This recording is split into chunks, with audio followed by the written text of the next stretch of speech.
Thanks for joining us this afternoon. I'm Jessica Higgs. And I'm Jocelyn Schifferdecker. Welcome to UCentral News. A criminal trial against the Trump Organization began today. The organization is accused of a tax fraud scheme spanning about 15 years. CNN's Amy Kiley previews the case. Jury selection is set to begin today in the trial of former President Donald Trump's real estate company. The Trump Organization is charged with an alleged tax fraud scheme that involved paying executives off the books. A company can't go to jail, but this can be very, very problematic for his company. Trump's longtime CFO is expected to be the star witness. Alan Weisselberg pleaded guilty to 15 related felony counts in August. Those pleas and his testimony are in return for a lighter sentence. As for Trump himself, he is not personally charged. I don't expect that that's going to change, although it obviously could.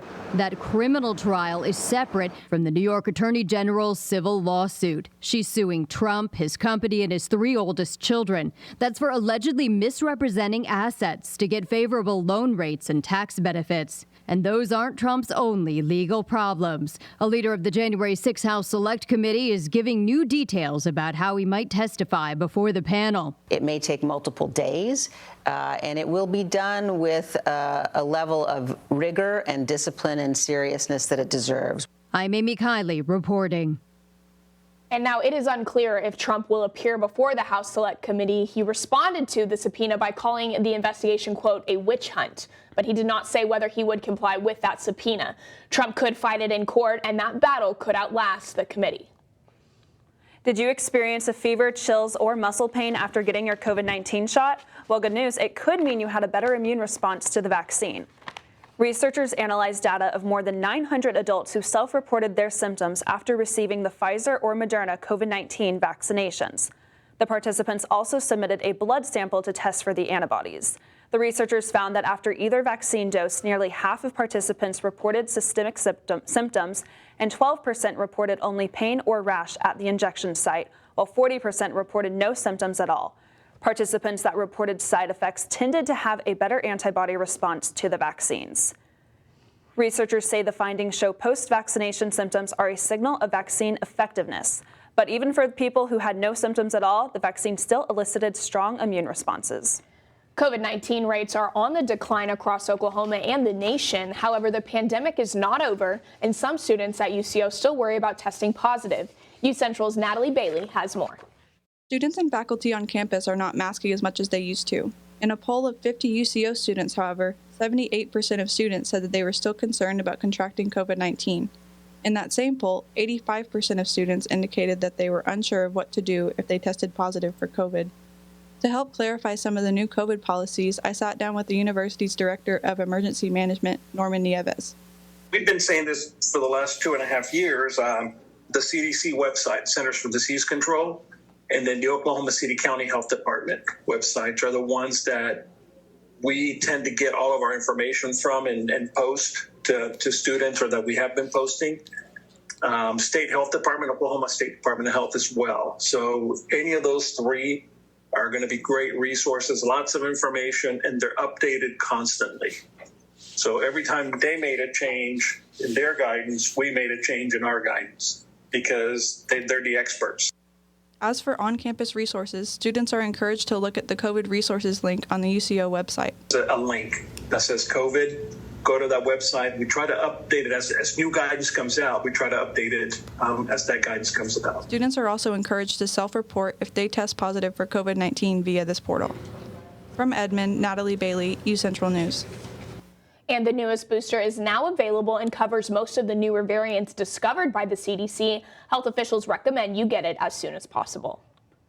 And we continue to cover and provide updates to you following a Title IX lawsuit UCO is facing. As a reminder, members of the varsity cross country and track team at UCO have filed a Title IX lawsuit against the university for sex discrimination and retaliation. In the official legal complaint filed by the plaintiffs, it says the university retaliated against the team. They did this by firing their female head coach after some student athletes voiced their concerns. I talked to the former head coach, Martha Brennan, to find out more from her experience.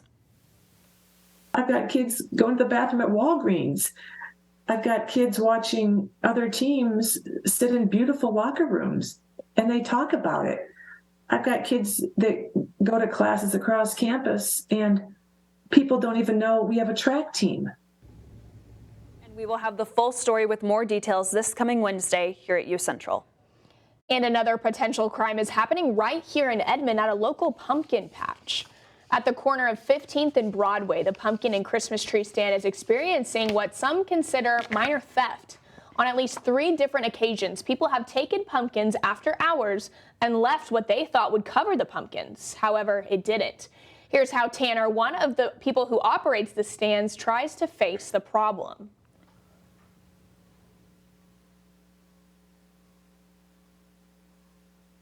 Well, when we find that someone didn't want to wait for our business hours and left a little bit of money of whatever they considered the Christmas tree or the pumpkin's worth, we just kind of post in public, hey, please don't do that. We work really hard to be open 10 hours a day, 7 days a week, and make sure we have a beautiful sea of pumpkins that we don't have to cover up with a bunch of ugly fences and everything like that. And just ask that they wait or give us a call, and we'll try to accommodate them any way we can.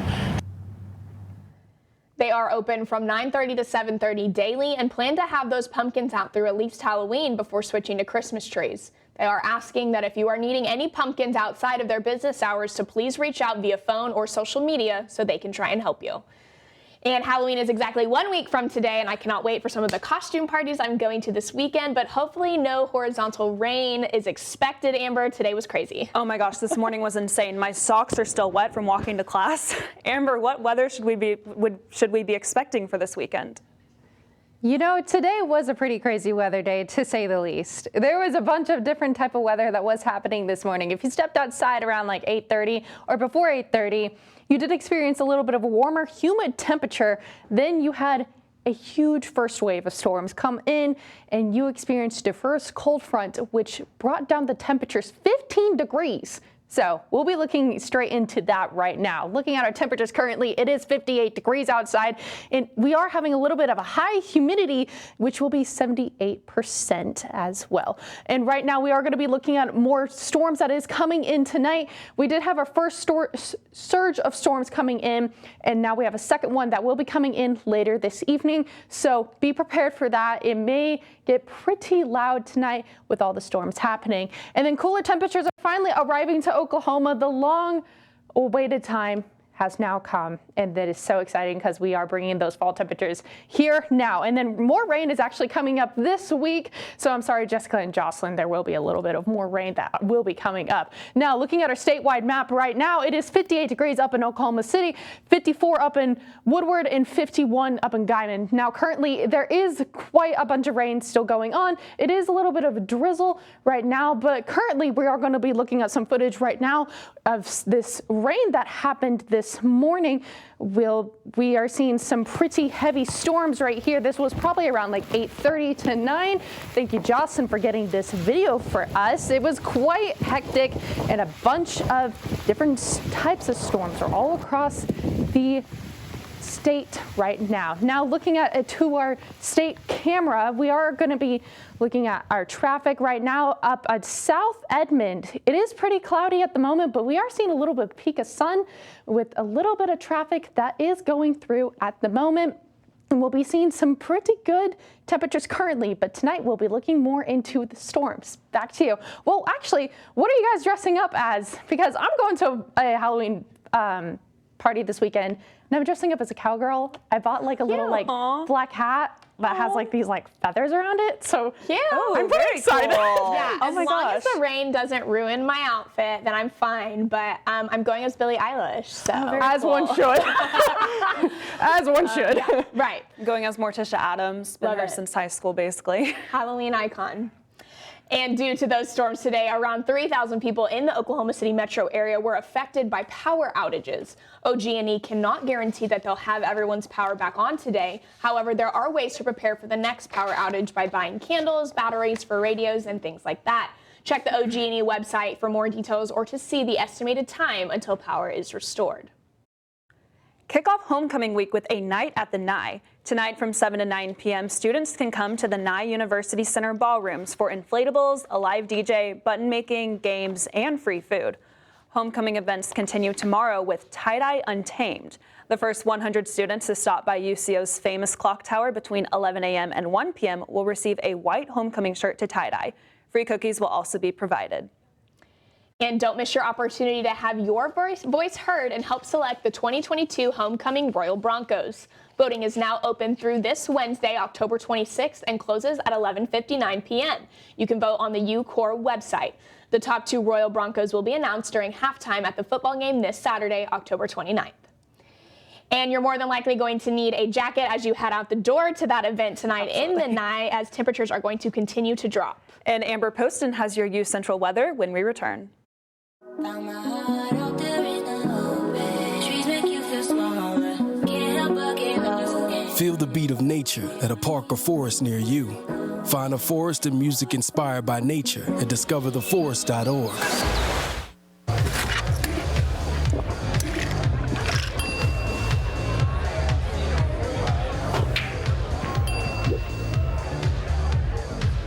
If you need to do something to feel okay to drive, you're not okay to drive.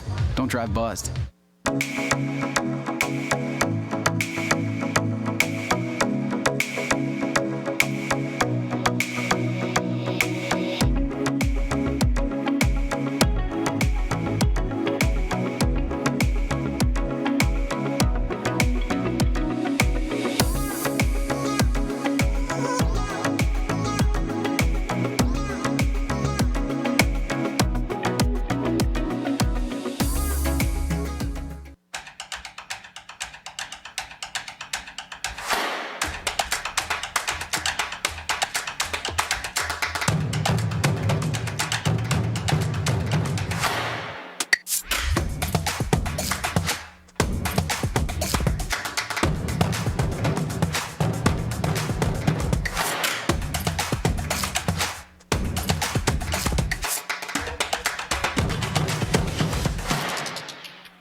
Welcome back, Broncos. Thank you so much for tuning in to UCentral. My name is Amber Poston, and today we're going to be looking at our temperatures. It is 58 degrees outside. Now, if you stepped out earlier, probably before 8:30 in the morning, it was pretty humid. You would be experiencing some pretty high temperatures, and it wasn't the best feeling outside, but we had that huge rainstorm come in and brought in this cold front, which is this number right here. But earlier it was 72 degrees. So we'll be looking at those numbers later on.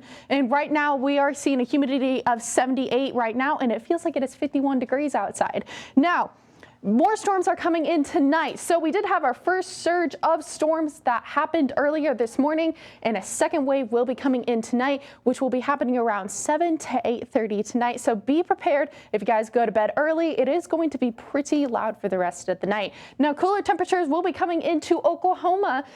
So we will be experiencing fall temperatures. So that will be great for all of us because it has been a long waited time for those temperatures to be coming in. Now, rain is going to be coming up later this weekend or later this week around on Friday. So we are going to be experiencing a little bit more rain, which is good for Oklahoma because we are needing that rain most definitely. Now, 58 up in Oklahoma City, Woodward did experience a tornado this morning. The National Weather Center did confirm that happened today. Now, Enid is at 57 degrees and Guymon is at 51 right now. Now, currently or tonight, we will be seeing temperatures that will be 46 degrees outside, and we have an 80% chance of rain. So you will most definitely be hearing that rain tonight. Now, looking at our numbers right now, it is 45 up in Oklahoma City. Tulsa will be 48, Ponca City is 58 as well. And that storm will be coming in from this way.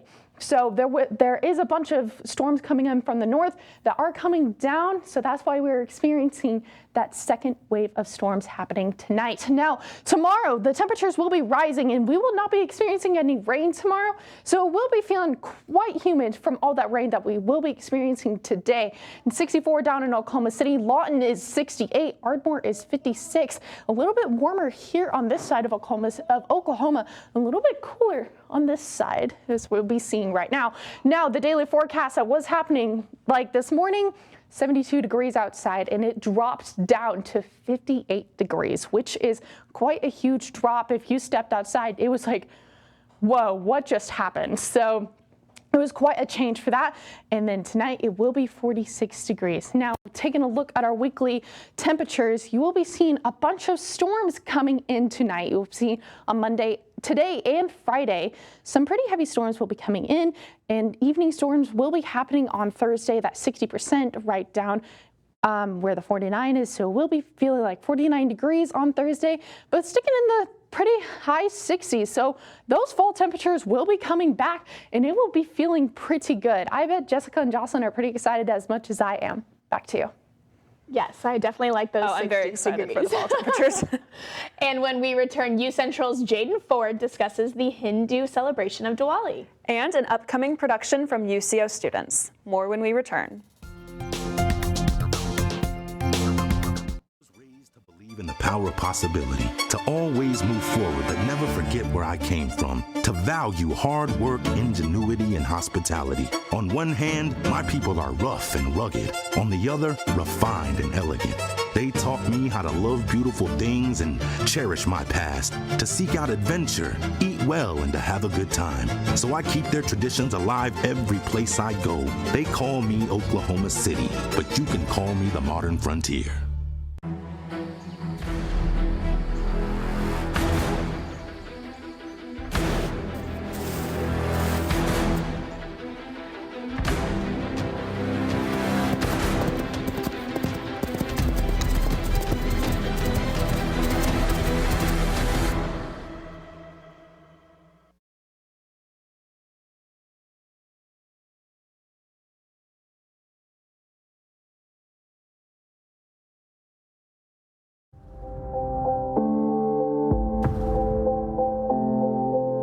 UCentral News as a whole, you got to be in those different areas, like being on camera, being off camera, being in the control room. And so I feel like that is what prepared me most about being in the workplace. UCentral and the mass comm department has provided me all the tools and the fundamentals that are needed in order to thrive well and thrive fast at my job. Maybe it's time to hit the road and visit a place where stories unfold. This is the land of the ultimate road trip, with sights old and new on Route 66. There's fun to be had, so much to do, and a few new surprises before you get through. Oklahoma has the most miles to share of Route 66. It's really quite rare. TravelOK.com will show you the way. Come see for yourself this iconic highway.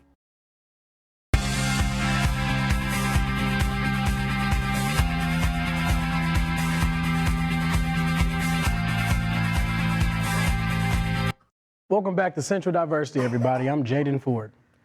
We have a sad story to start with. Emmy Award-winning actor Leslie Jordan died in a car crash this morning. He was 76 years old. Jordan is most well known for his roles in TV shows like Will and Grace and American Horror Story. During the pandemic, Jordan became popular with younger generations through his humorous TikTok account, which accumulated more than 2 million followers. He will be missed by many. And it's not every day that you see a student director production here at UCO. And UCentral's Destiny Pittman takes us behind the scenes. Inside Mitchell Hall, while most students are attending class, one student is directing a show. Junior theater performance major Ian Warrenberg is trying his hand at directing this semester. Directing as a student is such a collaborative experience, and it's also so eye-opening creatively. Each semester, UCO's chapter of the theater organization, Alpha Psi Omega, allows one student to direct a show.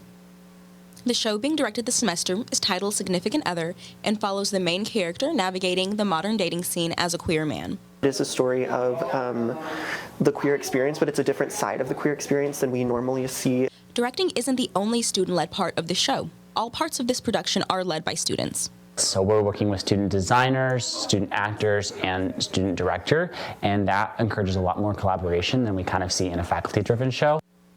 Some cast members find it refreshing to be directed by a fellow student. It's also an interesting thing being directed by your peers. There's a level of comfort that we have that is not present inside of a faculty-directed show. Significant Other will run from November 10th through 13th, and all tickets are free. From Edmond, Oklahoma, I'm Destiny Pittman, UCentral News. Thank you, Destiny. And you guys can go to the theater Instagram account to get your tickets. And finally, the Hindu holiday called Diwali has begun. Also called the Festival of Lights, Diwali is generally a 5-day affair with fireworks and elaborate gifts. It's celebrated in India and Nepal and other southern Asian countries, but its popularity in the U.S. has grown in recent years. You could even find greeting cards from Hallmark and Diwali decorations at your local Target. How do you guys think about that story, Jocelyn and Jessica? Is that pretty cool? Yeah, I definitely think that's really cool. And I like how you can start to find, like greeting cards and decorations at Target and Hallmark now. It's definitely more popular as the years go on, so that's super exciting. Yeah. Well, coming up after the break, UCentral's Brooke Niver will be talking about the UCO soccer team and headlining the MIAA tournament. And a very popular NFL quarterback going out of his way to make a child smile. Stay tuned.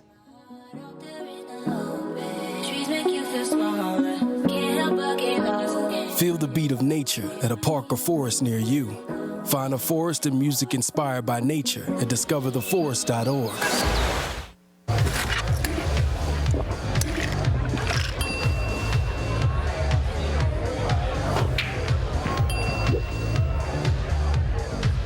If you need to do something to feel okay to drive, you're not okay to drive. Don't drive buzzed.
Welcome back, everyone. I'm Brooke Niver with your sports update.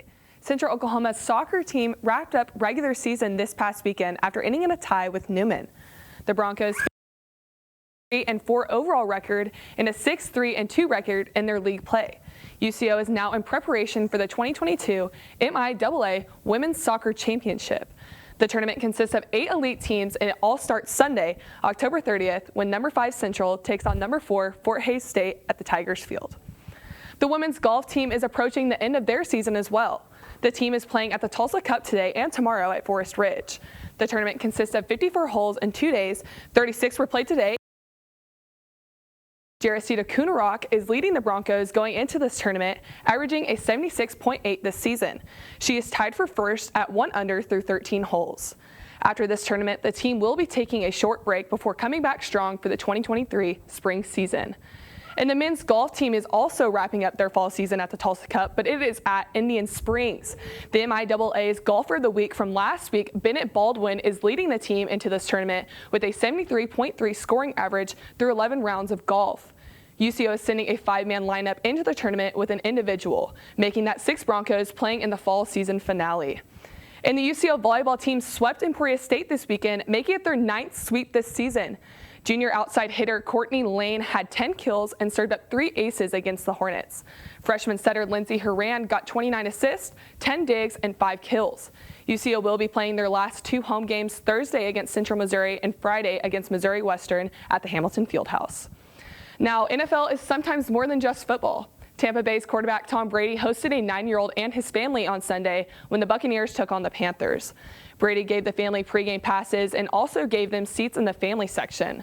The 9-year-old plays football and named Tom Brady as his inspiration to play. Not only did the child learn a lot from Brady, Brady stated that he also learned a lot from the child as well. That's all I have for sports today. Make sure to keep up with Bronco Athletics on broncosports.com. Have a great rest of your day, Edmond, and remember, roll shows. Back to Jocelyn and Jessica at the desk.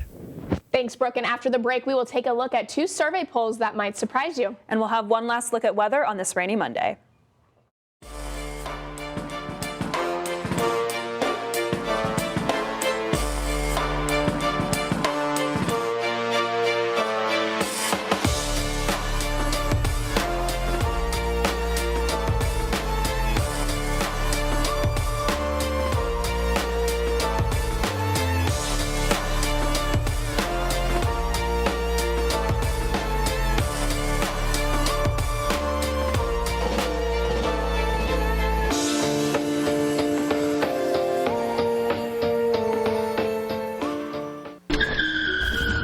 Back and change it all.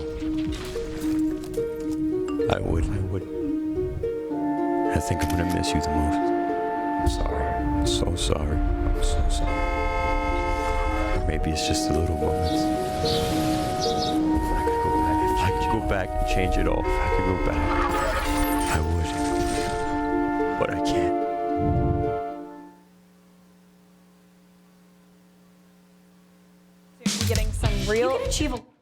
We could soon be getting some real answers about reporting sightings of UFOs. NASA is going to be investigating UAPs, more commonly referred to as UFOs, for the next 9 months. The agency announced a team of 16 people is set to start an independent study on unidentified aerial phenomena. The team is made up of astronomers, astrophysicists, biologists, former Pentagon officials, and a former NASA astronaut. They will analyze unclassified data on UAPs gathered by government, civilian, and commercial entities, and they will look at ways NASA can improve its analysis of the data. NASA plans to release its findings to the public sometime late next year. And teenagers across the U.S. love their Chick-fil-A. A recent Piper Sandler survey ranked Chick-fil-A as Gen Z's top restaurant, with 15% of respondents listing it as their favorite choice. Starbucks came in second at 12%, and followed by Chipotle with 7%, and McDonald's had 6%. The company hasn't won everybody over, though. The chain's support for anti-LGBTQ organizations and its opposition to same-sex marriage has been at the center of political debates and calls for boycotts. Food industry research firm Technomic found that Chick-fil-A had nearly 3,000 outlets and hit nearly $16 billion in sales in 2021. And recently, a local brewery in Oklahoma City came out with a new beer. It's actually a double IPA in honor of Oklahoma City's very own mayor, David Holt. The beer is called Holt My Beer. I actually haven't tried it yet, but there is our mayor, David Holt, with his face on it, and that is the beer. And it looks super cute. I haven't tried it. I'm not much of an IPA gal, excuse me, but I definitely have to try it since it's our mayor. So. And I think it's a Stone Cloud brewery. I haven't been to that brewery yet. I haven't been there yet, but there is a bunch of breweries in the area. I'm not much of a beer drinker, but I mean, definitely very cool. That's fine. I'm not an IPA gal, like I said, but I'll have to try it. And all proceeds will go to the Oklahoma City Animal Shelter. Oh, so that's awesome. Definitely really cool. I really like that. Well, that is all the time we have this afternoon. Broncos, thank you so much for joining us. I'm Jessica Higgs. And I'm Jocelyn Schifferdecker. Have a great night.